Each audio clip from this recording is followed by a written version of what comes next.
9월 8일 월요일 말씀으로 시작하는 아침입니다. 기도하시겠습니다. 하나님 감사합니다. 오늘도 주께서 새 날을 주셨습니다. 우리가 어떤 환경이나 여건 속에서도 하나님과 동행하는 가운데 형통함을 알아차리게 하여 주시옵소서. 오늘도 주께서 인도하신 날 주님께 맡기옵고 감사드리며 예수님의 이름으로 기도드립니다. 아멘. 오늘 말씀은 창세기 39장 19절로부터 40장 4절까지 말씀입니다. 39장 19절로부터 40장 4절까지입니다. 그의 주인이 자기 아내가 자기에게 이르기를 당신의 종이 내게 이같이 행하였다 하는 말을 듣고 심히 노한지라. 이에 요셉의 주인이 그를 잡아 옥에 가두니 그 옥은 왕의 죄수를 가두는 곳이었더라. 요셉이 옥에 갇혔으나 여호와께서 요셉과 함께 하시고 그에게 인자를 더하사 간수장에게 은혜를 받게 하심에 간수장이 옥중 죄수를 다 요셉의 손에 맡김으로 그 재반 사물을 요셉이 처리하고 간수장은 그의 손에 맡긴 것을 무엇이든지 살펴보지 아니하였으니 이는 여호와께서 요셉과 함께 하심이라. 여호와께서 그를 범사에 형통하게 하셨더라. 그 후에 애굽 왕의 술 맡은 자와 떡 굽는 자가 그들의 주인 애굽 왕에게 범죄한지라. 바로가 그 두 관원장 곧 술 맡은 관원장과 떡 굽는 관원장에게 노하여 그들을 친위대장의 집안에 있는 옥에 가두니 곧 요셉이 갇힌 곳이라. 친위대장이 요셉에게 그들을 수종들게 하매 요셉이 그들을 섬겼더라. 그들이 갇힌 지 여러 날이라. 아멘. 오늘 제목은 하나님과 함께하는 형통입니다. 오늘 저는 창세기 39장 21절 말씀을 좀 중점적으로 살펴보았습니다. 여기 오늘 말씀은 여호와께서 요셉과 함께 하시고 그에게 인자를 더하사 간수장에게 은혜를 받게 하시매. 그러니까 오늘은 요셉은 이제 그 보디발의 아내에게 이제 누명을 이렇게 쓰고서 옥에 갇히게 됐습니다. 이제 그러나 감옥 안에서도 이제 여호와 하나님께서는 요셉과 함께 하셨죠. 그리고 간수장에게 은혜를 입게 하였습니다. 요셉은 감옥에서도 이제 그 맡겨진 일에 충실히 감당 다했고 또 결국 옥중 죄수들을 돌보는 자리까지 이르게 되죠. 이후 애굽 왕의 술 맡은 자와 떡 굽는 자가 죄를 짓고 요셉이 있는 감옥에 들어오게 되면서 요셉이 그 두 사람을 섬기게 되는 오늘 이야기입니다. 오늘 말씀을 좀 묵상해 보면은요, 한 세 가지로 한번 살펴볼 수가 있겠습니다. 첫 번째는 그 억울한 상황 속에서도 함께 하시는 하나님의 은혜입니다. 어떻게 보면 요셉은 되게 부당하게 누명을 쓰고 감옥에 갇혔잖아요. 그러나 하나님께서는 그런 상황 속에서도 요셉과 함께 하셨다는 거죠. 요셉이 누구와 함께 하느냐 했을 때 항상 하나님과 함께 했습니다. 그러니까 보디발 집에서도 총무의 역할을 감당했고 이 감옥에서도 또 은혜를 받은 자, 은혜를 끼치는 자가 되었습니다.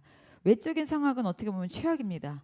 하나님의 임재와 은혜는 그러나 그의 삶 속에 여전히 붙들고 계셨죠. 억울한 일 당할 때 우리도 흔들리기 쉽고 막 분하잖아요. 그러나 그 순간에도 하나님은 우리 곁에 계십니다. 두 번째로 또 보실 것은요, 섬김의 태도는 어디에서든지 빛을 발합니다. 요셉은 자유인도 아니고 죄수의 신분이었잖아요. 그런데 감옥에서도 섬기는 자로 살아갔습니다. 오히려 간수장의 신임을 얻었고 또 다른 죄수들을 돌보는 자리까지 나아갔습니다. 상황이 아니라 태도가 중요한 거죠. 우리는 자꾸 핑계를 대는데요, 우리의 마음가짐입니다. 우리가 어디에 있든지 하나님을 신뢰하고 충성되게 섬길 때 하나님께서 역사하시는 것은 계속되죠. 세 번째로는요, 하나님은 침묵하시는 듯해도 우리가 보이지 않는 곳에서 일하고 계십니다. 자, 하나님은 요셉이 감옥에 있을 때 그냥 놔두셨나요? 아닙니다. 하나님은 큰 그림이 있었습니다. 하나님에게는 큰 계획이 있었죠. 그러다 보니까 요셉을 총미로 만드는 데 있어서 준비되는 과정으로 사용했습니다. 우리도 어떻게 보면 인생의 여정 가운데 감옥 기간 갇혀 있는 거 하나님 침묵하시는 것 같고 막힌 것 같을 때 많죠. 그러나 그 시간이 결코 헛된 시간이 아닙니다. 왜냐하면 하나님의 훈련과 준비의 시간이기 때문입니다. 오늘 말씀을 통해서 우리 삶 속에서 한번 적용해 봤으면 좋겠습니다. 지금 내가 어떤 억울한 상황에 있나요? 아니면 어려운 자리에 있나요? 그곳에 하나님과 함께 하실 때 그 하나님과 함께 하시는 것을 우리가 느낄 수 있나요? 내가 지금 맡은 자리에서 우리가 요셉처럼 또 성실하고 섬김의 마음으로 살아가고 있는지, 또 하나님이 내 삶을 어떻게 인도하시는지에 대해서 우리가 기대하고 기다리는 마음을 가지고 살아야 되겠습니다. 하나님이 내가 어디에 있느냐가 중요한 게 아니라 하나님과 함께 있느냐가 중요한 오늘 본문 말씀을 기억하시면서 어떤 상황에도 하나님과 함께 할 때 우리는 형통한 삶입니다.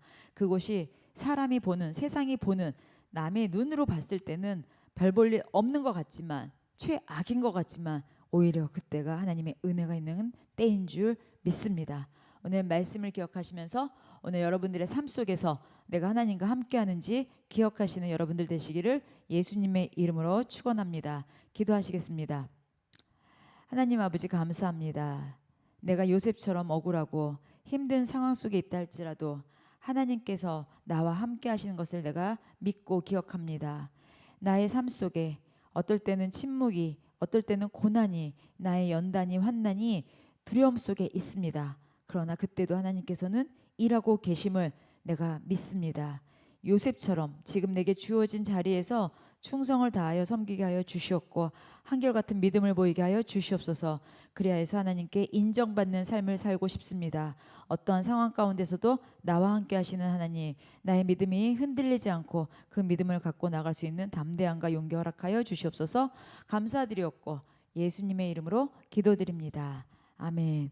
오늘도 우리 삶 가운데 역사하시고 주께서 일하시는 역사를 오늘 경험하시는 날 되시기를 예수님의 이름으로 축복합니다. 기도하시겠습니다.